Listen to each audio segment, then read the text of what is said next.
Hey everyone.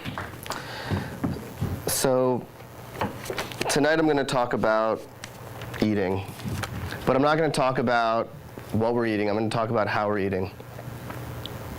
And so to start the talk, I actually want to take a moment not to talk. I'd love for everyone to just close their eyes for a moment and think of the best food moment of their life, whether that's something that happened in their childhood or a holiday or something recently.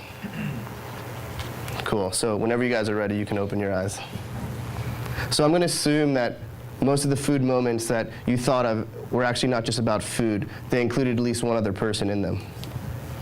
And so for me, that's really interesting because if we look at a lot of the dining trends, we're seeing that people are moving away from this.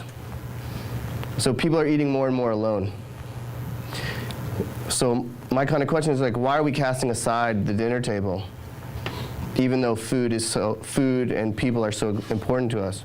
You know, why is it that there are 30 million people who consider themselves foodies? 100 million people religiously watch the Food Network, yet all these people are still eating alone. Why is it that on average, you know, our meals are taking less than 30 minutes? So what's going on here with dinner taking about 24 minutes on average? But I always think, like, imagine a world where we could gather with our friends and our family and share meals together again, or whatever city we were in, we'd be able to find a home-cooked meal. And I really started to think about this only after a trip to Guatemala with my girlfriend Limor in 2011. And so we're in Lake Atitlan, and we were in one of the towns there, and we couldn't find any Guatemalan food. And I don't know if any of you have been to a country and not be able to find the food of that country, but it's a really weird feeling. So we went on this massive search, and I told her that if this is the last thing we're going to do, we're going to find Guatemalan food. And so we went to the markets, we walked in the streets, but we couldn't find any. And eventually we ran into this young avocado seller named Erwin, who was like 12, and we said, hey, do you know where we can find any Guatemalan food? And he's like, yeah, at my house. And so we looked at each other, and we were like, awesome. So we follow him back to his home, and he swings open the door, and there's his mom just making this amazing feast of Guatemalan food with rice and beans and Guatemalan stews. And as we're there in their home, sharing about our lives and learning about theirs, and learning about what they're cooking, and the other kind of cultural nuances of Guatemalan life, it kind of hit me. It's like that aha moment, like, why was this so hard? Why did it take us so much effort to find this authentic food? Why was it so hard for us to have this more social dining experience? And why was it so hard for this woman who was really happy and wanted to showcase her food to be able to do so? And I felt really bad for any of the people that weren't eating with us, for all those people that were eating at the crappy tourist restaurants in the area we were. And then as I was thinking about it, I thought, well, maybe this isn't so far-fetched. Maybe this isn't so difficult. And from that moment is kind of where the inspiration behind where I creating Feastly. So Feastly is an online platform that allows any passionate cook to offer and serve a meal to any hungry eater. And so these cooks will go and post their meals up with their dates and their times and the price points, and anyone can go and enjoy a meal there.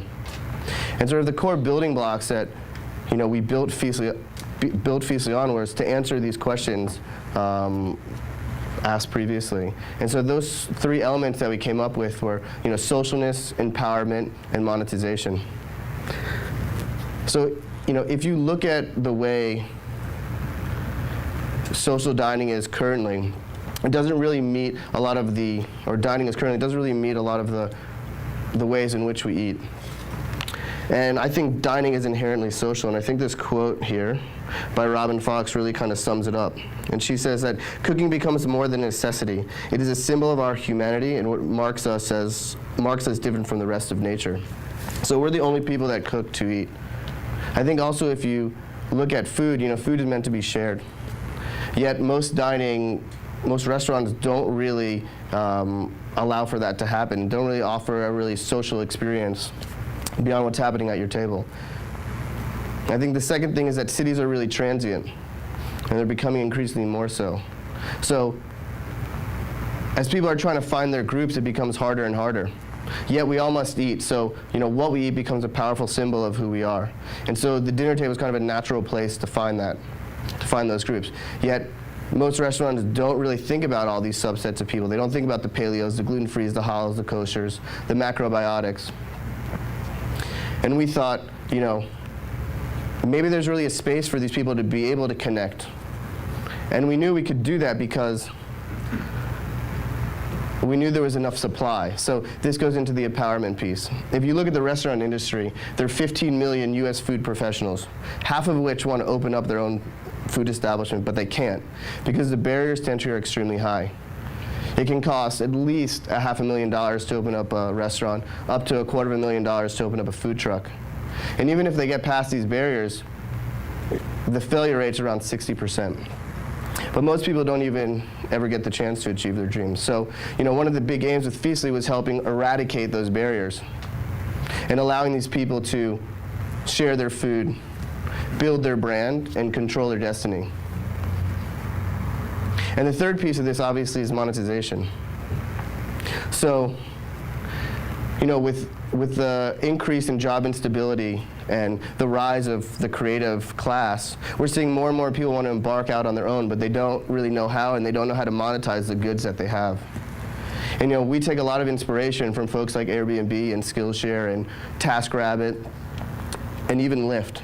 These people that are creating part of this new economy, which we look as the share economy. And so what we're really hoping is that Feastly was able to help these people monetize their passion. And, those were sort of our assumptions for building, or what we wanted Feastly to be. And over the last year, we're seeing these things are not just theory anymore. So we're operating in 3 cities now.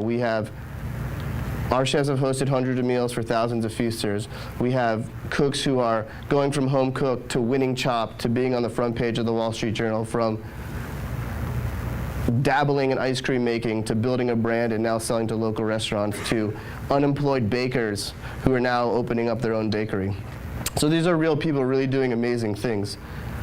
And on the feaster side, I think we're also seeing this growing community around the dining room table. We have people that are meeting friends. We have people that are meeting business partners and investors. We have people that are meeting lovers. We're still waiting for the first Feastly baby. We'll let you know when it happens. But I think the biggest disruption is not just that we're probably not just how people are eating, but how people are interacting. So, and we want to spread this to, all corners of the globe. Now, to do that, obviously, we need technology. Doing one meal around one table is one thing, but doing thousands of meals around tables all over the world is a whole other thing. But the internet is an interesting thing because although it connects us in a way that we've never been connected before, as in anyone can reach me on LinkedIn and Twitter and Gmail and Facebook and Instagram and any of the other sites. But at the same time, with all this connection, there's a lot of people that still feel disconnected. And there's just this image that I have of the guy with 5,000 friends on Facebook, yet he still eats dinner alone every night. So, we know that these sites that, the space that we're working in is helping to bridge that online-offline gap. And I still think that the best place to do it is around the dinner table. So why is the dinner table so great? So I've been to hundreds of meals, both as a participant and as an observer. And what I've seen is these patterns of this social alchemy. And I think they break down into 2 fundamental things. The first one is the invitation into a home. So when you invite somebody into your home, you're also extending trust to them. And when you accept that invitation, you're giving that back to your host. And that just extends beyond just you and the host. It also extends to everyone else there. And that really breaks down barriers and creates a space for these really authentic connections. I think the other big thing is that sharing a meal is a very intimate experience. And it's not just one which nourishes our body, right? It's one which, it's that vehicle through which we create and sustain relationships. So there's this quote by Henry Nouwen that I want to read that I think is really apt for this and really sums it up. And he has a book called Bread for the Journey. So the table is one of the most intimate places in our lives. It is there that we give ourselves to one another when we say, take some more, let me serve you another plate, let me pour you another glass, don't be shy, enjoy it. We say a lot more than words express. We invite our friends to become part of our lives. We want them to be nurtured by the same food and drink that nurtures us. We desire communion, so every breakfast, lunch, or dinner can become a time of growing communication with one another. But what does this all bring us, right? Why is it important to cook together, share a meal together, eat together? And I think it really comes down to one thing, which is happiness. And after going to all these meals, I kind of have this term that I've coined, which is called like peak delight. And that's that moment during the meal where glasses are kind of clinking and there's a lot of chattering going on, and everyone kind of forgets that there's time, and they're just in that moment. And I see this over and over and over again. So it's not just me that's been thinking about this. There are also some academics who've been really writing about happiness.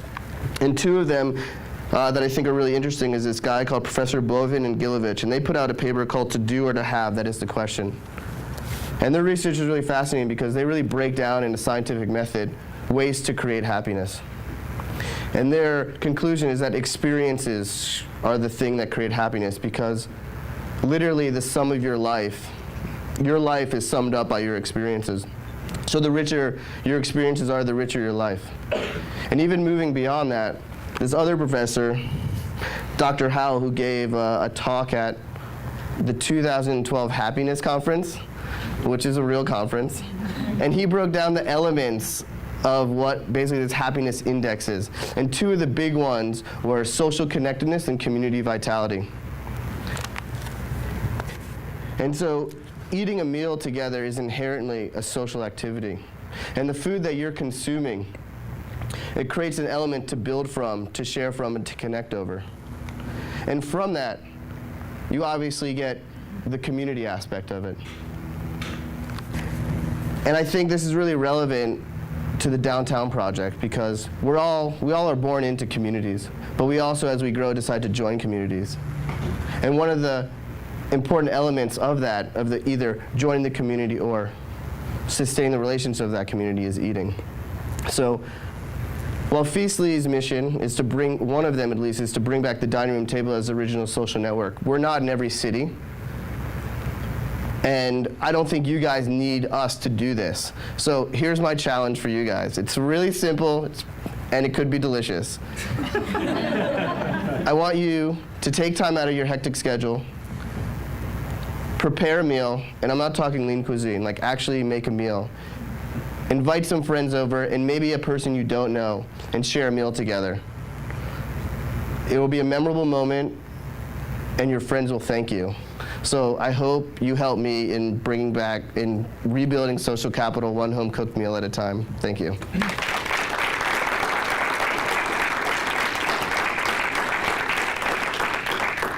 Any questions? So I think what you're doing is great, and I'm like, will kind of black out and eat my meal and be done when I wake up, and like 10 seconds went by. Yeah. So I think this is great. But where is this currently available, and like what's the platform look like? Yeah, sure. So we're right now in New York, DC, and San Francisco. So we're still in a private beta. And there are currently meals going on in all those cities. So if you go to eatfeastly.com, you can sign up. And if you're in one of those cities, we'll be able to help you get access. Yeah. Are you familiar with Chaos Cooking? Yes, I am familiar. I've actually spoken with them. They're here in Las Vegas. Oh, sure. So they were asking me a question, but I'm familiar with this thing called Chaos Cooking.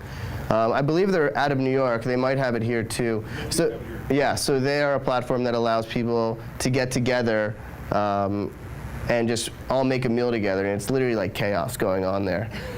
Yeah. So yeah, I think they had a Kickstarter campaign to build an app. I don't really know if it passed though.